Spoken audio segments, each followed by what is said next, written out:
conversation. With a personality shaped by being an athlete and a background in mainstream sports media, I found that the stories I was most interested in telling were the ones often overlooked, the ones that might not otherwise be told, the ones that show the intangible and not just the highlight reel. The Sports Council is about highlighting the great, the good, the unique, and everything in between in the Pacific Northwest sports world. I'm Jamie Council. Thanks for joining me. You're listening to the Sports Council on 1340 ESPN, the Tri-Cities leader in sports.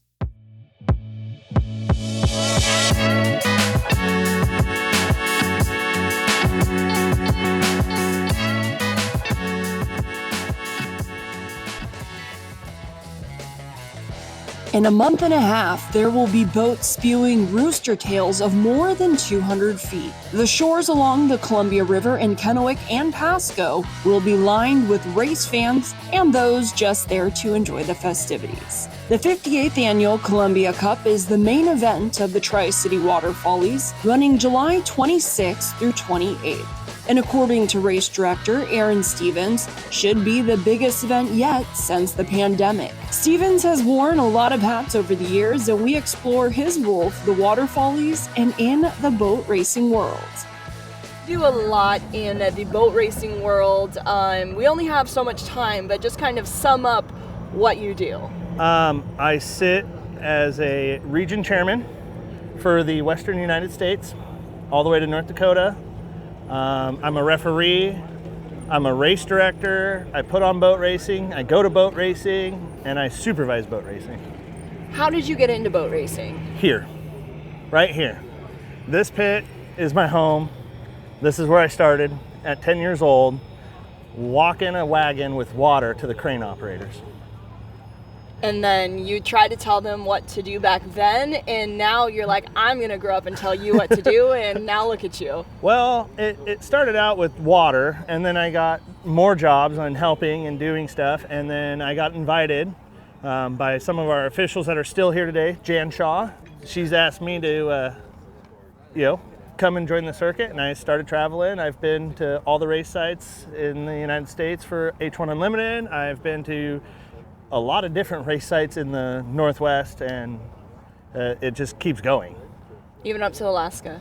Even up to Alaska. We have a boat race on July 4th in Anchorage, Alaska. And what is your favorite part about your job? The people. I love everyone here. Everyone's happy. It's been a great day. Everyone has a smile on their face. You know, even meeting you, I wouldn't be friends with you if it wasn't for boat racing. I'm sorry. It's okay. And we've had highs and we've had lows and boat racing together. So we really have.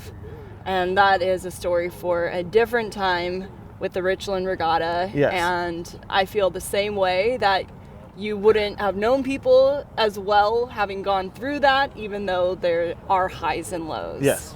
And with the Water Follies that is coming up, you prepare for that almost all year round. So what goes into putting on an event like that? So putting on an H1 event is a year-round process. For me personally, I have to deal with federal, state, county, and city for every aspect of licensing, permitting, insurance. We have to have drone insurance, we have to have crane insurance, we have to have insurance on everything that we have here. So it's a lot of paperwork and a lot of phone calls and a lot of planning. This morning I was on the phone with Mr. Brad Klepper, our Benton County Sheriff, out here in a boat, and I met him through boat racing, and he's become a good friend too. But now it's a phone call. It's no longer sending emails and waiting for somebody to reply. I actually can contact quite a few people and say, I need your help. From the Corps of Engineers to the U.S. Coast Guard to the City Council. Hey, I need help. Let's work through this problem. And how do you manage, because obviously the sheriff's coming to you, the city, all the regulations, as well as the race teams. So you're managing the fun side of the sport as well as the responsible side of the sport. Yes, exactly. I started making phone calls to every team in January for just being here for testing, and now I'll continue my phone calls after each race, see how they did. I'll be watching because I'm not going to be able to go to all the races anymore. but I'll be watching and I'll call and talk to all the owners and, keep track of which boats are coming. And what's looking ahead to Water Follies? What are people going to be able to look forward to this year? What's so special this year that people should get excited about leading up to it? More boats on the water. We're gonna have, I think, 5 different classes of boats and a 2-hour air show. So I got boats, I got planes. We are Hydrotown. That's amazing. It's the only good thing to come out of the pandemic, the air show. Yes. And that, we still pulled it off. The only place that didn't get shut down was Water Follies. So, and we still did an air show. We've had fun. I've made great relations with even the air show industry. So that's even a weirder part because I'm a boat guy. Well, thank you for all you do. Thank you. You're listening to the Sports Council on 1340 ESPN, the Tri-Cities leader in sports.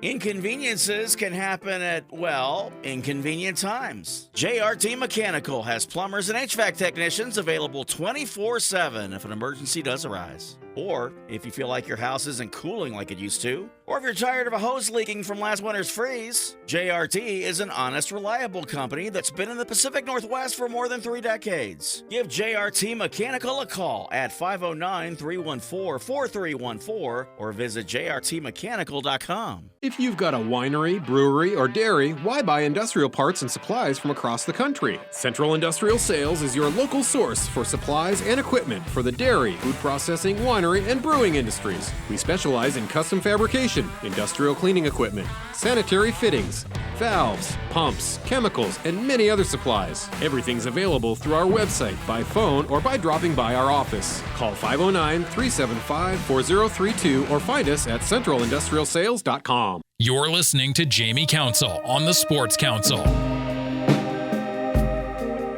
Any H1 Unlimited fan knows of Strong Racing. In 2023, Strong Racing as a team won every event in the H1 Unlimited circuit. However, there's more pride in that feat as owners Daryl and Vanessa Strong are the only Tri-Cities-based owners. Hometown pride intact, Daryl Strong stopped by to chat about what the off-season looked like. We've gotten good people, and we won 9 out of the 13 races we've been in. We tried something different in this sport where we have 2 number 1 boats, and it's interesting, they each won 2 races last year. And what it does, it takes mechanical failure off the table. If one guy's a little faster than the other one, but he breaks, the other one wins. And having 2 friends, J. Michael Kelly, Corey Peabody, known each other since they were in grade school and now racing on the same team, it really is a family over at Strong Racing. Yeah, not only were they in the same kindergarten class and neighbors, Stacy Peabody was in that class too. So Corey's wife was in the same class. So they all know each other, from a long time. In fact, Corey's in racing because as a kid he would go to J. Michael Kelly's races with his family. So that's how we got in it. And looking at this year, the last time I think I saw you was celebrating at Seafair. A great win there. How did that kind of carry into the off season where you want to enjoy it, but also I've known you for a few years now, you're always hungry for more. Yeah, you think the next day, Monday morning, Jeff and Mike Campbell are in the shop working on the boats. Nobody else in the sport's working that day, and those 2 guys are starting to take apart our boats. So you look, we won the national championship with the red boat, Mike's boat, and we took it totally apart and redid it. So nobody does that to a boat that wins the national championship, but we're hydro geeks, we got a group of people that just like to try to make it better every year. And aesthetically, because I know you're a big aesthetic person too, from being a fan, you care about how the boats look on the water. talk about the changes made to the boats in that aspect. And I can't take any credit for that. I was working so hard this off season with different race sites and race contracts and helping get sponsorships for other boats that I let Jeff Kelly make all the decisions on what the boats look like. He sent them to me. I said, that looks great. And he did a great job. So I can't take any credit for that this year. They look good. That's Thumbs all up. Jeff, yeah. And with talking about J. Michael Kelly and Corey Peabody, tell me something that we don't know about JMK. All right. He's won 2 out of the last 3 national championships, right? Yeah. In his whole career, 20 some years, he has never been fastest qualifier at any race. He whines about it all the time. No, that's his goal. He wants to be top qualifier, never made it. And so he'll tell you that. Yeah, if you get him here and you ask him that, he'll say, I've never been top qualifier. I'll make sure to ask him Yeah, that. do that. At this point of his career, winning 2 gold cups, national championships, he has to complain about something. Yeah, and the great thing about him is Seattle's a driver's race, and he proved he's the best driver. I mean, he probably didn't have the fastest boat, but he's probably the 3rd fastest boat there, but he was the best driver, and he's won Seattle 5 times. That gives us a huge advantage when we go to Seattle. And obviously you're seeing a lot of success as an owner, but you've also taken on additional roles at a league-wide level with H1. How do you balance those two of running H1 partly and also running 2 boats, not just one? You are a busy man. Yeah, probably not very well. It's like, no, it's our love for the sport. We got into it, Vanessa and I got into this too, because we're coming out of COVID. They only had really 3 boats, 2 or 3 boats, and we came in with 2 boats. And Kelly Stockland, Kelly and Sharon came in with the boat. And so the 3 of us all coming in at the same time really probably kept the sport going. And now we just want to take it to the next level. And we formed Hydrotown with 2 people from the Tri-Cities, Mike Denslow and Tim Story, and Charlie Grooms, who runs the Madison team, and have just tried to get everybody sponsorships, tried to work. Now we have 3-year deals with all the race sites instead of 1-year deals. Tried to solidify it, now we'll try to grow it to more races, try to get back up to 10 boats, reach out to people that used to own boats and still own boats that aren't racing, and make them feel welcome. And that's how we got Charlie Wiggins to come back in this year and do whatever it takes to help them. It's like, hey, you need some hotel rooms, got it for you. We're good, we'll pay for it, we got them reserved for you. Things like that to make these guys feel welcome back into the sport. Because if you've been out 5 or 6 years, it's terrifying to think about trying to get ready you're so far out of it, to try to get a crew together and to try to get ready. So we're just trying to help these guys feel comfortable coming back in. Help the sport any way you can. And why is it so important to you to help the sport and see it live on? Probably because I've spent a lot of money on my own stuff, and if the sport dies, there's really nobody to sell this stuff to, Jamie. But Spoken it's like a true businessman. right. Yeah, it's like we just got a room full of stuff. But no, I mean, and we love it. I mean, I grew up here, and this is the biggest thing. If I told my wife, Vanessa, I said, if this sport got down to just Tri-Cities and Seattle, and we could keep those going, it's worth everything. But the cool thing is, it is a great product. It really is a great product that when people come, they love it. It's just, we've got to present it better. We've got to do better in how we schedule our boats and not so much downtime. We got to get more boats back in. They got to look better. We got to get better sponsors. So we're trying. I think we made huge strides this off season. 80% of them people aren't even going to know because they didn't know that things were even wrong. but even like getting your taxes up to date, you know, all of these things with the sport, getting it organized in QuickBooks, you know, setting up administrative things, getting all of that set up the right way, I think will really help us. Well, I'm glad that you're not so big of a celebrity that you still make time for me. Well, there you go. You'll always, we had I think 4 or 5 years ago, our first interview. You still worked at TV station then. I did. Yeah. Beauty pageants and boats. There you go, exactly. I remember that. We moved on, haven't we? We certainly have.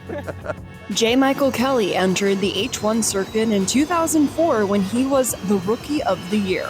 Flash forward to 2023, he won his second ever National Drivers' Championship and first for Strong Racing, as well as the APBA Gold Cup, his second time being etched into one of the oldest trophies in the sports world. Racing since he was 9 years old and currently the owner of 23 world records across the boat racing world, J. Michael Kelly will be competing in his 100th H1 Unlimited race when the U1 hits the waters in Guntersville later this month.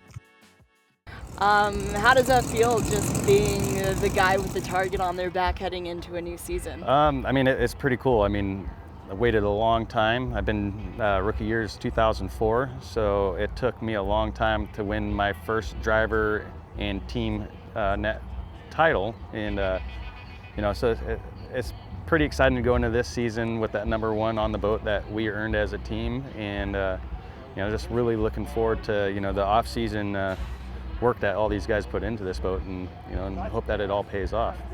Ain't broke, don't fix it. But according to Daryl Strong, you tore it apart. Yeah, no, we ended this season on a very good note. Winning Seafair, winning the Gold Cup, winning National High Points, and it's, yeah, first thing we did was break the boat down and make a ton of changes, but there are changes that needed to be done, and we got some very smart guys on our team with Jeff and Mike Campbell, and a lot of other talented people too. Yeah, they dove into the boat and did the work that they wanted to do to it, and after today's so far with testing today, everything seems to be working really well, so very happy. And I know this is a secretive sport, but can you tell me what changes you can disclose at this time? I mean, a lot of it, you know, some of it's safety stuff like steering, you know, that can also play into speed, just being a lot smoother out on the race course and stuff like that. So a lot of the changes were a safety thing, just making sure that I was gonna be safe out there, equipment was gonna come back, and then you know, just, you know, looking at the boat, there's differences on the boat, you know, with just the sponsons and things like that. So like a fan that saw the boat last year, you could look at some pictures and you look at it now, and there are some noticeable changes to the boat, which and I think they're pretty cool.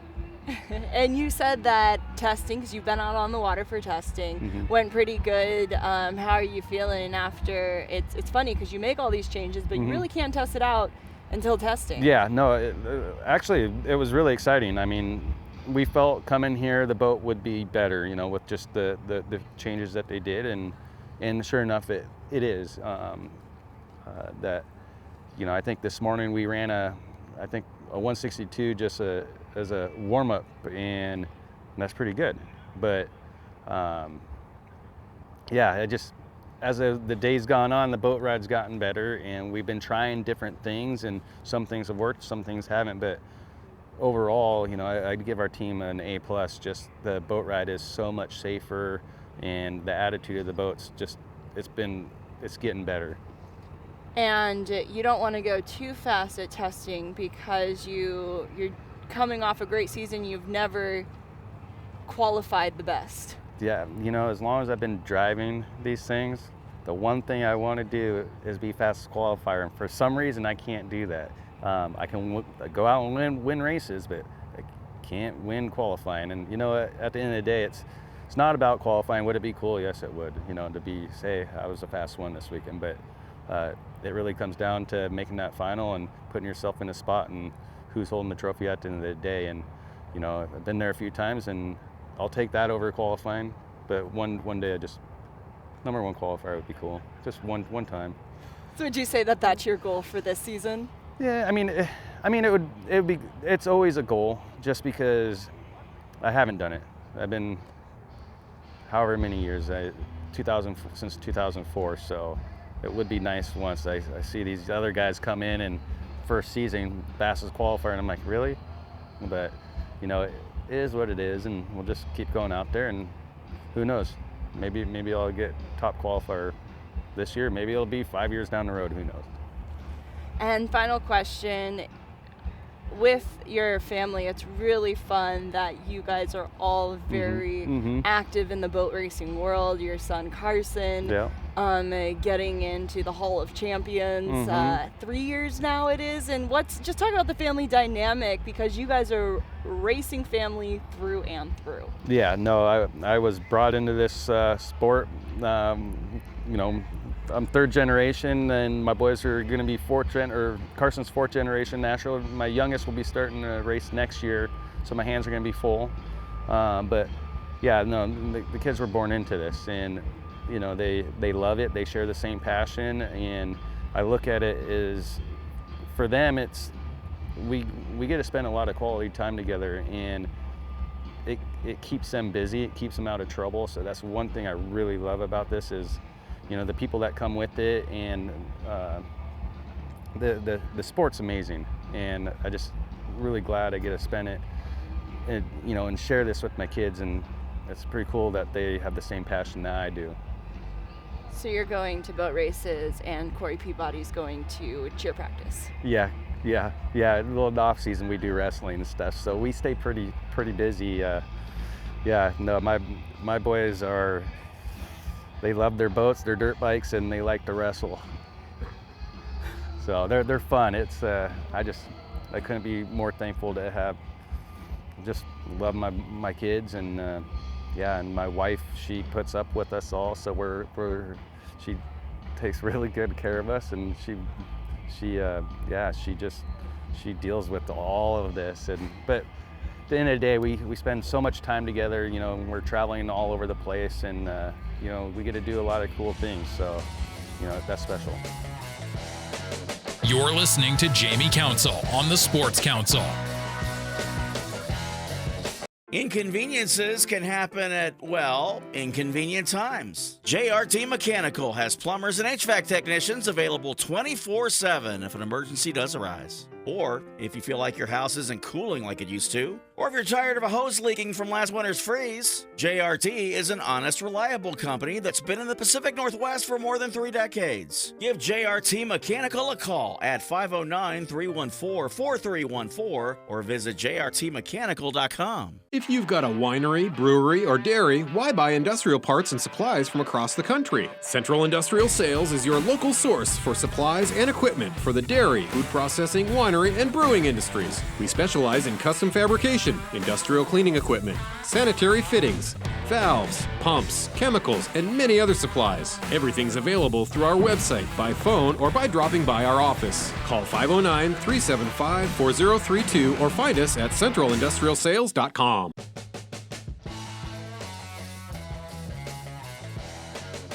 You're listening to the Sports Council on 1340 ESPN, the Tri-Cities leader in sports. No stranger to the Tri-Cities, Corey Peabody and the U9 has won 2 of the past 3 Columbia Cups, including in 2021 in his first career win, and etched his name on the Gold Cup. In 2023, he claimed 2 victories, but fell short by 84 points to Kelly for the national championship. The two are friends and teammates, but that doesn't change the fact that winning is the top priority. Coming to Tri-Cities is always great for you, especially the Columbia Cup. They say that you own this race 2 of the past 3 years. Yeah, it's been a good couple of years for us here, but it can be anybody's year this year. So there's a lot of fast boats, a lot of good competition. So it's going to be an interesting season. Interesting getting to the Columbia Cup, but we're going to find out who's going to be the winner here pretty soon. And it's funny taking a look back at last season, your biggest competitor was also your teammate of J. Michael Kelly, 84 points separating you guys. Just talk about the race last year. I mean, it had to be kind of a fun ride. It was a good time. It was. I'm happy for him that he won. He's been trying for 20 plus years, and so the big picture of things, that's good. It was definitely a heartbreaker for me because we had such a good season going, but that's just the way it is. You can't look back and be mad about it or worry about it. You just got to move forward and do it again. I know he's going to be my biggest competition this year. Now with Andrew in the other boat, it's going to be another hard one, but we just got to keep moving forward, keep our eye on the prize, and do what we got to do, and not worry about the Madison team or something like that. Just care about what we're going to do and go out and meet our goals. Yeah, and how do you feel after you've been on the water for testing? Well, it didn't go as planned. We tried something the first time out. The boat, I didn't like the way the boat felt, so I only put my foot into it a couple of times down the straightaway.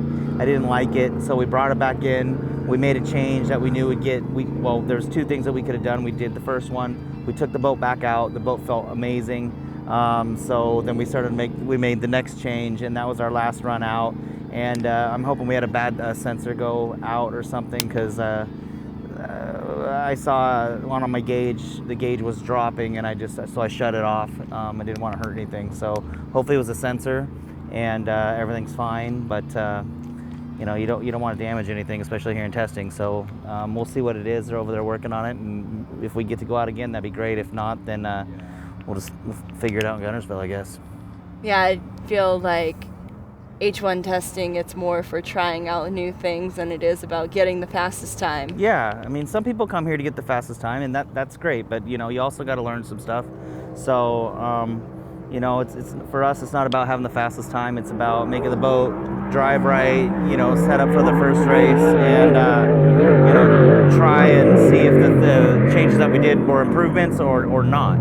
So that's really what it's about for us. You can win a race by not being the fastest boat. So if you want to go lay on a hot lap and be the fastest one, that's cool. It's always nice to be the fastest, but just because you're fastest doesn't mean you're going to win races. And for you and your team, what goals do you have for this season? I think it's pretty, probably the same as everybody. We want to win. We want to win the national championship. We want to win the Gold Cup. We got 2 boats, so we got a lot of options there. 2 of them. But for me, it's to steal that championship away from my teammate and get my name on the Gold Cup again. How does that conversation go? I know you guys are friends, really close, but of course you guys both want to win, and heading into a new season, do you guys talk about winning? Do you kind of just focus on your friendship? And I guess what does that dynamic look like? We talk about winning. We talk about, because he wants to win, I want to win. I'm happy if he wins because our team wins. Same vice versa. He's happy if I win because our team wins. At the end of the day, it's about winning, doing really well for our sponsor, Beacon Plumbing, Beacon Electric. It's about putting a product out there that everybody can be proud of, and if we win, which that's what we want to do, that's just icing on the cake. But as far as our relationship, I mean, he's just as happy for me if I win, and I'm just as happy for him if he wins. So it's a win-win. Each strong racing hole with a Gold Cup under their belt, Peabody is still looking for his first ever national championship. But there's a lot of competition this year. The H1 circuit starts June 29th in Alabama and is in the Tri-Cities for the Columbia Cup the last weekend of July. Next week on the Sports Council, we'll take a closer look at the other teams on the H1 Unlimited hydroplane circuit. Well, that'll wrap up this week's show of the Sports Council. A reminder that the Sports Council happens 4 times a month, Thursdays at 11:30 a.m. on 1340 ESPN Radio, your Tri-Cities leader in sports, on demand at 1340ESPNradio.com. It's also available via podcast. Wherever you get your podcasts, just search for the Sports Council. As well as there is a video portion that you can find on SK Plus. SK Plus is an app that you can find in the Apple Store, available for iPhones, iPads, or Apple TV. You can also find it on SkeeterBuggins.com. Thank you to Stevens Media Group and Skeeter Buggins Productions with the help of the Sports Council. We'll catch you next time. Until then, I'm Jamie Council.